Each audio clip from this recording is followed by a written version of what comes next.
Trump کا ایران میں بڑی کامیابی کا دعویٰ، امریکی فوج کے چھٹے روز بھی وسیع فضائی حملے، شہر بندر عباس کے حکام کے مطابق امریکی حملوں میں بجلی کی تنصیبات، ریلوے اسٹیشن اور دیگر شہری سہولیات کو نقصان پہنچا ہے۔ دوسری جانب پاسداران انقلاب کا شام میں امریکی فوجی کمانڈ سینٹر کو نشانہ بنانے، متعدد امریکی فوجیوں کی ہلاکت کا دعویٰ۔ وائٹ ہاؤس کا کہنا ہے کہ امریکہ دوبارہ کشیدگی کے باوجود ایران سے بات چیت جاری رکھے ہوئے ہے۔ صدر ڈونلڈ ٹرمپ ایران کے ساتھ سفارت کاری کے لیے اب بھی تیار ہیں۔ وائٹ ہاؤس کی پریس سیکریٹری کیرولائن لیوٹ نے صحافیوں سے گفتگو کرتے ہوئے کہا کہ صدر ٹرمپ ایران کو اس وقت جواب دہ ٹھہرائیں گے جب وہ امریکہ سے کیے گئے وعدوں سے پیچھے ہٹے گا، تاہم وہ سفارت کاری کے لیے بھی ہمیشہ تیار ہیں۔ National coordination and management council نے ملک میں پیٹرولیم مصنوعات کی قلت کی خبروں کو مسترد کر دیا۔ NCMC کے مطابق ملک میں پیٹرولیم مصنوعات کے وافر ذخائر موجود ہیں۔ اوگرا اور صوبائی حکومتوں کو پیٹرولیم مصنوعات کی ذخیرہ اندوزی کے خلاف مؤثر اقدامات کرنے چاہئیں۔ پاکستان میں سلفونک ایسڈ کی شدید قلت، صابن سازی کی صنعت بحران کا شکار۔ پاکستان سوپ مینوفیکچرر ایسوسی ایشن طارق زکریا کا حکومت سے لیپسا پر اینٹی ڈمپنگ اور ریگولیٹری ڈیوٹی ختم کرنے کا مطالبہ۔ خام مال کی قلت سے صابن، ڈٹرجنٹ اور ڈش واشنگ مصنوعات کی پیداوار متاثر۔ خام مال کی عدم دستیابی سے متعدد صابن فیکٹریاں کم استعداد پر کام کرنے لگیں۔ صنعتی بحران سے بچانے کے لیے حکومت فوری ریلیف پیکج دے، پاکستان سوپ مینوفیکچرر ایسوسی ایشن طارق زکریا کا مطالبہ۔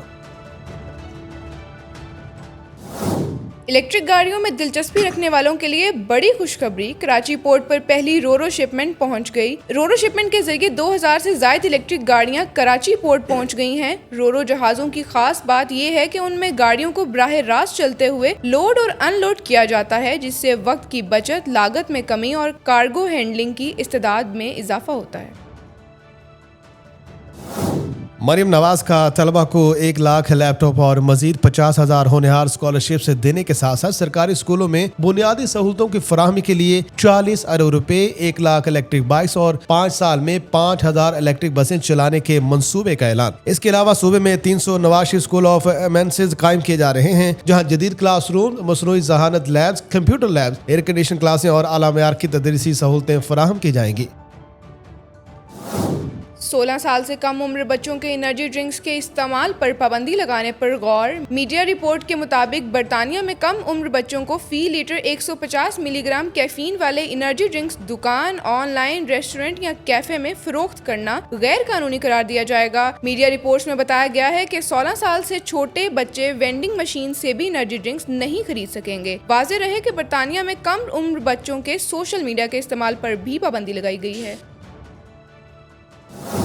فائلر یا non filer Suzuki Alto, Cultus اور سوئفٹ خریدنے سے پہلے نئے ٹیکس ضرور جان لیں۔ حکومت نے مالی سال 2026-27 کے تحت نئی گاڑیوں کے رجسٹریشن پر ایڈوانس ٹیکس برقرار رکھا ہے، تاہم فائلر کو نان فائلر کے مقابلے میں نمایاں رعایت حاصل ہے۔ موجودہ ٹیکس پالیسی کے مطابق مقامی طور پر تیار کی جانے والی بیشتر سوزوکی گاڑیوں پر نان فائلر سے فائلرز کے مقابلے میں تقریباً 3 گنا زیادہ ایڈوانس ٹیکس وصول کیا جا رہا ہے۔ حکومت کا کہنا ہے کہ اس اقدام کا مقصد ٹیکس نیٹ کو وسعت دینا اور ایکٹیو ٹیکس پیئر کی لسٹ میں رجسٹریشن کی حوصلہ افزائی کرنا ہے۔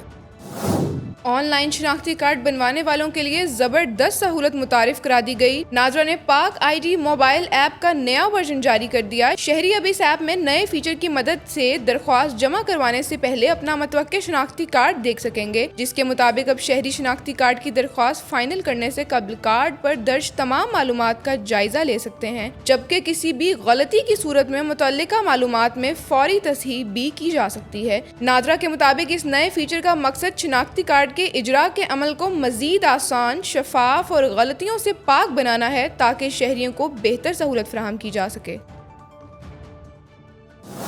پنجاب حکومت نے ڈرائیونگ لائسنس بنوانے کے خواہش مند شہریوں کے لیے ایک اور سہولت متعارف کرا دی۔ اب شہری لائسنس سینٹر کے چکر لگانے کے بجائے ای خدمت مراکز سے بھی لرنر ڈرائیونگ لائسنس حاصل کر سکیں گے۔ پنجاب انفارمیشن ٹیکنالوجی بورڈ کے تحت قائم 15 ای خدمت مراکز میں شہریوں کو لرنر ڈرائیونگ لائسنس کے لیے درخواست دینے کی سہولت فراہم کر دی گئی ہے، جہاں درخواست دینے کے بعد موقع پر ہی لرنر لائسنس جاری کر دیا جاتا ہے۔